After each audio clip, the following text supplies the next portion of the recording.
कि अगर तुसी चाह रहे हो कि तुहानू जिहड़ा ना कब्ज की कंडीशन चो बच जाओ और जिंदगी अच्छी गुजरे फिल वक्त तुहानू सब तो बेहतरीन तरीका खान पीन का होना चाहिए तुहाडी हर चीज़ लिक्विड होए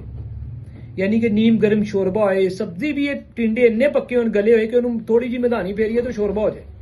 यानी कि ठोस टुकड़ा तुसी खरबूजा ताली बहुत अच्छा है अगर तुसी साबित खा लिया तो फस जाओगे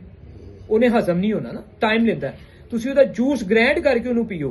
ताकि जल्द मेदे चो अंतड़ियां च जाए अंतड़ियां चो अगे पास होए वाश होए बाहर आए ठीक है जी अपना काम करेगी यानी कि हर चीज लिक्विड च लैन की कोशिश करो और नीम गर्म पानी वगैरह हल्का फुल्का मौसम खैर चेंज हो गया नॉर्मल मोदी यूज करो सब्जियां और उस तो अलावा शोरबे बकरे का चिकन का शोरबा ज्यादा पियो रोटी कम सालन ज्यादा खाओ रोटी तुसी इस टाइम कोशिश करो एक सुबह एक शाम इस तो ज्यादा ना खाओ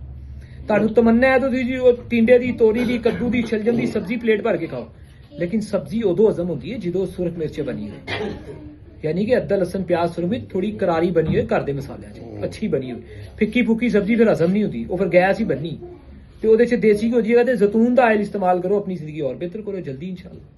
तो अल्लाह खैर करेगा चीज़ें सैट हो जाएंगी इंशाल्लाह फिलहाल 2000 रुपये अपने देना